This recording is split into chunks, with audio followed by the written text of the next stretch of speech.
alumnas y alumnos del primer grado de secundaria. Sean bienvenidas y bienvenidos a la programación de Aprende en Casa. Esta es una propuesta diferente para que desde su casa se acerquen a los aprendizajes de las asignaturas y áreas de primer grado. Estos contenidos les serán de mucha ayuda en su crecimiento personal cuando regresen a sus escuelas. En esta ocasión, les vamos a proponer que revisemos un tema que nos interesa a todos. Preguntar es no errar. La situación que estamos enfrentando nos lleva a pensar que lo que aprendemos durante el desarrollo de una investigación escolar acerca de un tema de nuestro interés se puede aplicar en la vida diaria, porque la finalidad de realizar una búsqueda de información es obtener conocimientos que proporcionen respuestas a ciertas interrogantes o problemáticas. Cuando necesiten llevar a cabo una investigación sobre algún tema, recuerden la importancia de tener claro el propósito y seguir un proceso ordenado. Para formular adecuadamente las preguntas que guiarán la indagación, es importante tomar en cuenta lo que ya se conoce y revisar información general sobre el tema. Acompáñanos a ver el video Cómo hacer preguntas para desarrollar una investigación. Bienvenidos a su programa Cocina de Autor. Hoy en el segmento Esta palabra ya se coció, vamos a cocinar una receta deliciosa. ¿Cómo hacer preguntas para desarrollar una investigación? Aquí está el libro, El arte de cocinar una investigación. Pepe, date prisa porque alguien muere de hambre. Antes de preparar este platillo debemos hacernos algunas preguntas muy importantes. ¿Qué tema nos interesa investigar? ¿Por qué me interesa? ¿Qué información previa conozco? ¿Qué más deseo o necesito saber del tema? ¿Por qué es importante saber sobre ese tema? ¿A quién le puede interesar ese tema? ¿Qué fuentes puedo consultar? Pepe, ¿y esto para qué nos sirve? Estas preguntas sirven para darnos una idea general de lo que vamos a cocinar y el resultado que podemos obtener. Bien, ahora sí, los ingredientes o preguntas básicas para preparar nuestra deliciosa investigación y de las cuales se van a derivar más preguntas son: ¿qué? ¿Es el tema o el hecho en sí mismo? ¿Cómo? Son las circunstancias en que ocurren u ocurrieron los hechos o situaciones. ¿Cuándo? Es el momento en que suceden o sucedieron los hechos. ¿Dónde? Es el lugar donde acontecen o acontecieron las situaciones. ¿Quién o quiénes? Son las personas involucradas. ¿Por qué? Son las razones, causas o consecuencias. ¿Para qué? Son los objetivos. Ahora sí podemos empezar a preparar nuestra ensalada. Aquí tenemos muchas opciones para hacerla, que en este caso es nuestra investigación. Picamos finamente las respuestas a nuestras preguntas anteriores y hacemos una barra con todos los ricos ingredientes que tenemos para elegir al gusto. Eso se ve muy rico. Ya me despertó el apetito. En este bol ponemos las respuestas a nuestros ingredientes. Primero, elegimos nuestra base verde, las del qué. Por ejemplo, ¿qué tema voy a investigar? ¿Qué me interesa de este tema? ¿Qué voy a preguntar? Después, veamos un extra verde. Las del cómo. Por ejemplo, ¿cómo lo hizo? ¿Cómo pasó? ¿Cómo lo descubrió? Ahora vamos con la proteína, las del cuándo. Por ejemplo, ¿cuándo fue? ¿Cuándo lo hizo? ¿Cuándo lo inventó? Añadimos un extra de proteína. Las del dónde. Por ejemplo, ¿dónde lo escribió? ¿Dónde la compuso? ¿Dónde ganó el premio? Por favor, déjame elegir las de los vegetales. ¿Quién o quiénes? Por ejemplo, ¿quiénes? ¿Quién o quiénes lo hicieron? ¿Quién o quiénes lo descubrieron? Y de crocantes están las del por qué. ¿Por qué es importante? ¿Por qué lo descubrió? ¿Por qué lo escribió? Y las que me encantan son las del aderezo. El para qué. ¡Ay, este agridulce es buenísimo! Por ejemplo, ¿para qué lo investigo? ¿Para qué lo descubrió? ¿Para qué lo inventó? Por último, todo platillo debe llevar una pizca de sal y pimienta. Servimos a cada comensal y esta palabra ya se coció. Lo que no debemos olvidar es que los ingredientes o preguntas básicas son súper importantes para preparar nuestra deliciosa investigación. Recordemos que el qué, cuándo, dónde, quién o quiénes, por qué y el para qué son las preguntas básicas de las cuales se van a derivar otras que nos ayudarán a obtener más detalles de la investigación. Esto fue su programa Cocina de Autor. Y recuerden que tendremos más recetas en esta palabra ya se coció. ¡Hasta la próxima! Repasando lo que acabamos de observar, existen preguntas básicas que han de hacerse para desarrollar nuestra investigación. Estas deben comenzar con las siguientes interrogantes: ¿qué? ¿Cómo? ¿Cuándo? ¿Dónde? ¿Quién o quiénes? ¿Por qué? ¿Y para qué? Es decir, saber qué tema nos interesa investigar, qué información se conoce previamente y por qué es importante. Por mencionar algunas, son preguntas básicas de las que será posible derivar otras que ayudarán a definir más interrogantes del tema investigado. Cuando ya tengan un listado de preguntas sobre lo que desean averiguar del tema, habrá que ordenarlas y jerarquizarlas en subtemas, lo cual se puede hacer en orden lógico o jerárquico.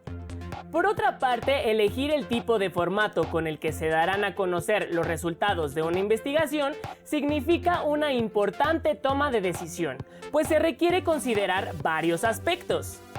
Por ejemplo, una mesa redonda, un debate o una asamblea son todas formas de exposición oral que requieren de apoyo de diferentes portadores textuales como carteles, diagramas, esquemas, fichas y notas, entre otros recursos. Los invito a que veamos qué nos sugiere el siguiente video. Prácticas sociales para comunicar una investigación.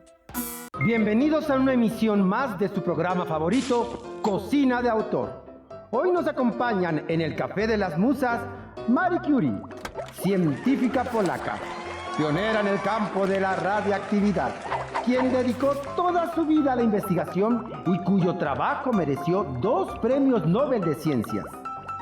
Nos acompaña también el físico alemán Albert Einstein, cuyos trabajos son vistos como piezas fundamentales en la física actual. Gracias a sus aportaciones, hoy podemos disfrutar, entre otras cosas, de la Internet y la televisión.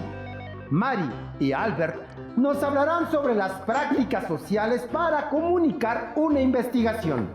¡Bienvenidos! Gracias por la invitación. Es un placer estar con ustedes. Platíquenos, según su experiencia, ¿de qué manera se pueden socializar los resultados de una investigación? Imagina que publicáramos los resultados de nuestras investigaciones con la tecnología que se tiene en la actualidad. Nosotros divulgábamos nuestras investigaciones por medio de publicaciones y revistas científicas. Ahora se hace además a través de redes sociales o blogs. ¿Cómo cambian los tiempos y las formas, verdad, Marie? Todo eso es en forma escrita, pero también se puede hacer difusión de manera oral. A mí me gustaba mucho dar conferencias y clases en las universidades. Pero también hay otras formas, como los debates o las mesas redondas. Marie Curie, pasa al balcón, por favor. Me gustaría hablar con cada uno sobre los métodos que conocen para difundir una investigación. ¿Qué es un debate y una mesa redonda? ¿Cuál es la diferencia? Cuéntanos acerca de ello.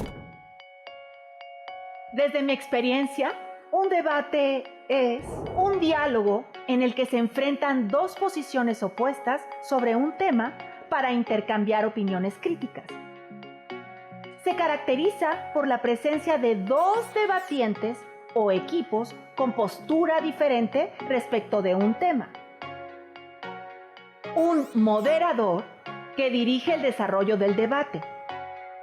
Un secretario que registra lo que sucede. Y los jueces, que definen quién ganó. En la mesa redonda, un grupo de personas que poseen conocimientos de un tema intercambian sus diferentes puntos de vista sobre este. La diferencia entre la mesa redonda y el debate es que en el debate, el moderador o los jueces determinan la posición que fue mejor argumentada. Y en la mesa redonda, se busca llegar a una conclusión con las ideas que todos han aportado. No ando tan perdida en estos temas. En la asamblea se usa el debate como medio para exponer ideas y se busca una conclusión, como en la mesa redonda, pero en este caso la finalidad es tomar decisiones en forma colectiva respecto a un tema. Que todos los que participan, o al menos la mayoría, estén de acuerdo con la resolución final. ¿Qué más falta? Nos hace falta abordar las exposiciones orales. ¡Ah, claro! La exposición oral es otra manera de comunicar una investigación y que es la más común. Se hace en voz alta en un auditorio para que el público pueda escuchar y ver al orador, es decir, a la persona que habla. El orador se caracteriza por una pronunciación clara y su entonación es adecuada para los contenidos que expone y emplea adecuadamente los gestos para recalcar o apoyar lo que está diciendo. Además, recomiendo ensayar muchas veces y memorizar palabras clave. Imagina que tuvieras un blog. ¡Ah! ¡Un canal de videos! La tecnología puede hacer que nuestras investigaciones lleguen a más personas. Bueno, pero es importante enfatizar que el debate, la conferencia, la exposición oral y la mesa redonda continúan siendo formas igual de efectivas para comunicar una investigación. Muchas gracias a los científicos por habernos acompañado y compartido sus conocimientos. Este fue su programa Cocina de Autor. ¡Hasta la próxima! Acaban de ver cómo socializar los resultados de una investigación de manera oral. Este modo de hacerlo obliga al expositor a memorizar palabras clave. Una segunda forma es a través de conferencias, aunque la manera más común de dar a conocer los resultados es por medio de la exposición verbal. Para sistematizar la información encontrada, se recomienda elaborar un guión de resultados donde den cuenta de los pasos que siguieron, qué dificultades enfrentaron y cómo es que las resolvieron. Lo que seguirá es organizar la exposición de las conclusiones, por lo que ahora los invito a que veamos el video Cómo compartir los resultados de una investigación, la exposición oral. El día de hoy, en su programa favorito Cocina de Autor, nos acompañan en el Café de las Musas Sherlock Holmes, el famoso detective inglés, reconocido por su inteligencia, su hábil uso de la observación y el razonamiento deductivo para resolver casos difíciles. Y Kate Ward, la primera mujer detective en Estados Unidos de Norteamérica, quien descubrió el complot de 1861 en Baltimore para asesinar al presidente electo Abraham Lincoln. Con base en su experiencia, ¿de qué manera comparten los resultados de sus investigaciones? Por medio de exposiciones orales, claro. Siguiendo un guión. Un buen guión debe incluir las ideas principales de la exposición, expresadas en forma breve, con una estructura clara en la que las ideas estén organizadas y jerarquizadas. ¿Cómo preparas un buen guión para realizar una exposición oral exitosa?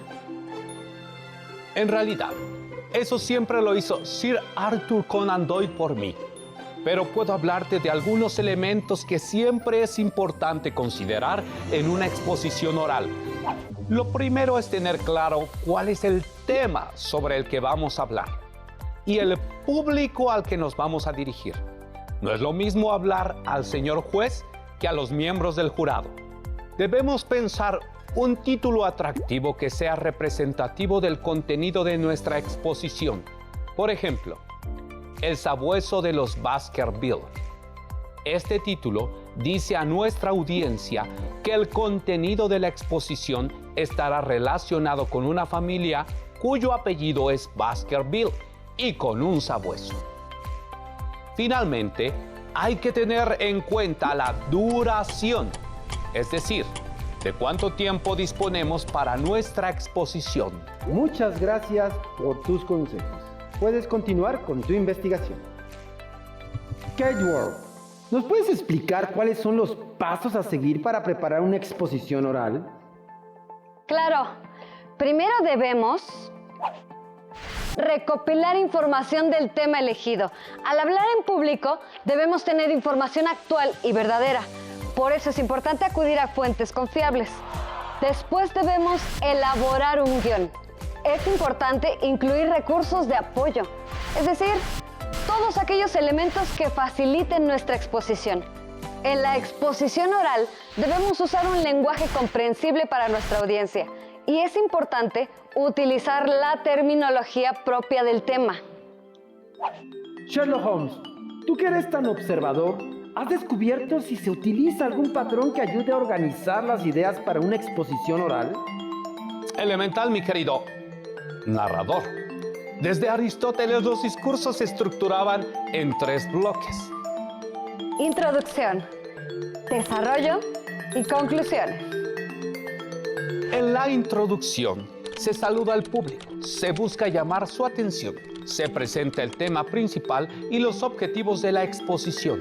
Durante el desarrollo se enuncia la idea principal, se exponen las ideas secundarias y se aportan argumentos que justifiquen las afirmaciones presentadas en la exposición. Por último, en la conclusión, el ponente debe hacer un resumen de lo expuesto, que esté de acuerdo con la idea que fue el hilo conductor, agradecer al público presente y, en caso de ser posible, invitarlo a participar en una sesión de preguntas y respuestas. Muy bien, qué buena exposición oral hicieron. Felicidades a ambos. Muchas gracias, señor narrador. Usamos nuestros guiones. Kate Ward, me gustaría que nos regalaras algún pensamiento que inspire a los alumnos para realizar sus exposiciones orales. Claro, con gusto. La peor lucha es la que no se hace, dijo Karl Marx. ¿Y tú, Sherlock Holmes? ¿Con qué frase cerrarías tu participación en el programa de hoy? Con una frase mía: las cosas deben hacerse decentemente y con orden. Por hoy nos despedimos de su programa. ¡Hasta la próxima! Una exposición va antecedida de la elaboración de un guión en el cual se expresan las ideas básicas del tema a presentar y se caracteriza por su brevedad, ideas claras y jerarquizadas. Algo importante es determinar a qué público estará destinada para usar un lenguaje acorde a esos espectadores. Ahora que han podido conocer un poco más de cómo hacer una investigación sobre un tema de tu elección, los invitamos a consultar más al respecto en su libro de texto de lengua materna español. Les dejamos algunas preguntas que les pueden servir para profundizar en lo que acaban de aprender. ¿Qué criterios pueden guiar su búsqueda de información en diferentes fuentes? ¿Qué pasos hay que seguir para investigar sobre el tema? ¿Por qué es útil organizar las preguntas en temas y subtemas? ¿Cómo saben que los textos seleccionados responden a las preguntas formuladas al inicio de la investigación? Agreguen un interrogante más. ¿Qué dificultades han tenido para identificar e interpretar las ideas principales de las fuentes consultadas? Todas estas preguntas y sus respuestas las van a anotar en su carpeta de experiencias junto con sus notas y reflexiones. Los invito a continuar elaborando pequeñas investigaciones de aquellos temas que sean de su interés. Recuerden que también pueden involucrar a su familia y preguntarles acerca de los temas que les gustaría conocer o algo nuevo que les cause curiosidad. Para finalizar, les aconsejo no perderse las siguientes sesiones de Aprende en Casa. Seguro serán de su interés. ¡Hasta la próxima! ¿Qué criterios pueden guiar su búsqueda de información en diferentes fuentes?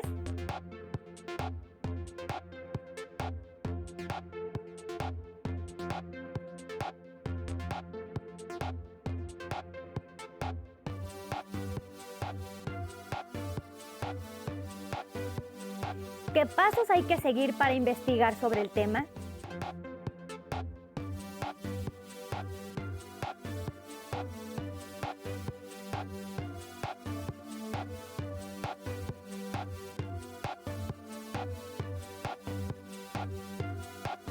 ¿Por qué es útil organizar las preguntas en temas y subtemas?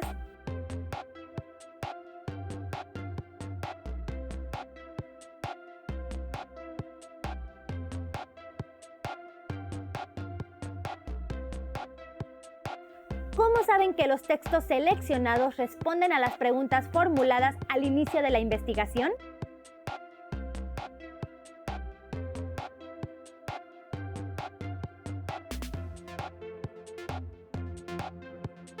¿Qué dificultades han tenido para identificar e interpretar las ideas principales de las fuentes consultadas?